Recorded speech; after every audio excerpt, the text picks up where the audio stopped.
Good morning class. मैं विकास पाल और आप सभी दोस्तों का विकास पाठशाला पे बहुत बहुत स्वागत है। देखो दोस्तों, आज हम यजुर्वेद से संबंधित 20 प्रश्न लेकर आए हैं और 20 प्रश्न बहुत महत्वपूर्ण हैं। अगर आपके सामने यजुर्वेद से प्रश्न आएगा तो यही 20 प्रश्न घूम घुमा के पूछे जाएंगे। हमने 10 सालों का एनालिसिस किया है। आज तक जितने भी परीक्षाएँ हुए हैं हमने देखा कि यजुर्वेद से प्रश्न बनते कहाँ से हैं। तो हमने घूम घुमा के देखा, यही 20 प्रश्न घूम घुमा के पूछे जा रहे हैं, यानी कि आने वाले समय में भी यही 20 प्रश्न पूछे जाएंगे। तो आइए देखते हैं वो 20 प्रश्न हैं कौन से। दोस्तों, आप भी एक रफ पेन कॉपी लेकर बैठिए ताकि आप भी पेन में टिक करिए। आप देखिए कि 20 में से आपके प्रश्न का उत्तर कितने सही जाते हैं। उससे क्या होगा, जो गलतियाँ होंगी वो फिर याद हो जाएंगी, दोबारा गलती होने का चांस नहीं रहेगा। पहला प्रश्न हमारा है, निम्नलिखित में से कौन सा वेद गद और पद दोनों विधाओं में लिखा गया है? ऑप्शन 20 का सही उत्तर है यजुर्वेद। यजुर्वेद में गद और पद दोनों विधाओं में लिखा गया है। निम्नलिखित में से किस वेद में यज्ञ से संबंधित अनुष्ठान विधियों का उल्लेख है? ऑप्शन 20 का सही उत्तर है यजुर्वेद। यजुर्वेद में यज्ञों से संबंधित अनुष्ठान विधियों का उल्लेख है। तीसरा प्रश्न है, अर्धवायु का संबंध किस वेद से है? Option B Yajurveda.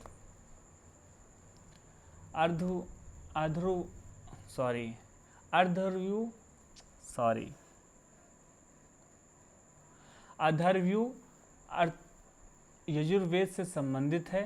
यजुर्वेद के यज्ञों को करने वाले पुरोहित को अधर्व्यू कहा जाता है। अधर्व्यू जो होता है यह यजुर्वेद का पुजारी होता है। ठीक है। यजुर्वेद में कितने भाग हैं?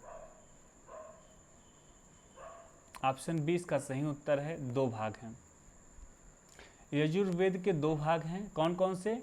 कृष्ण यजुर्वेद और शुक्ल यजुर्वेद। 2 भाग हैं। कौन कौन से? कृष्ण यजुर्वेद और शुक्ल यजुर्वेद।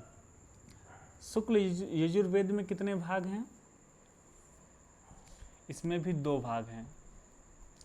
शुक्ल यजुर्वेद के भी 2 भाग हैं। कौन कौन से? काण्व और मदादीन। कृष्ण यजुर्वेद में कितने भाग हैं? इसके 4 भाग हैं। ऑप्शन डी इसका सही उत्तर है। कृष्ण यजुर्वेद के 4 भाग हैं। पहला भाग है कथक और दूसरा है कपि स्थल और तीसरा है मैत्राणी और चौथा है तैत्तिरीय। निम्नलिखित में से किसे वाजसनेयी संहिता के नाम से भी जाना जाता है? शुक्ल यजुर्वेद। ऑप्शन ए इसका सही उत्तर है। शुक्ल यजुर्वेद को वाजसनेयी संहिता भी कहा जाता है। इसमें 40 अध्याय हैं।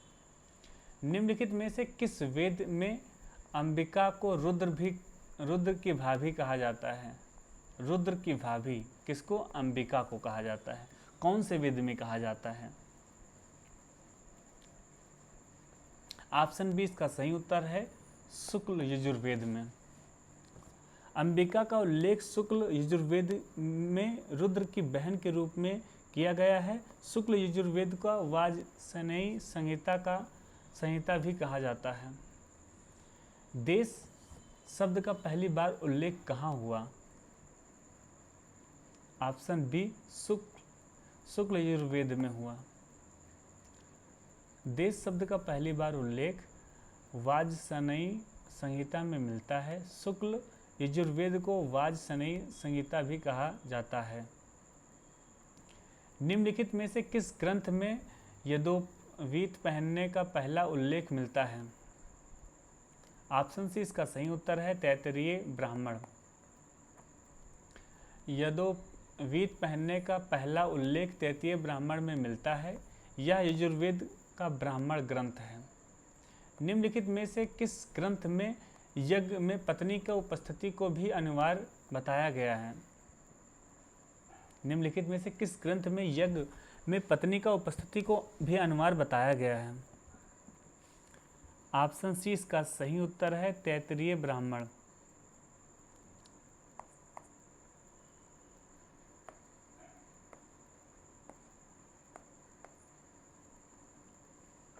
यज्ञ में पत्नी की उपस्थिति का उल्लेख अनिवार्य तैत्तिरीय ब्राह्मण में भी किया गया है या यजुर्वेद का ब्राह्मण ग्रंथ है?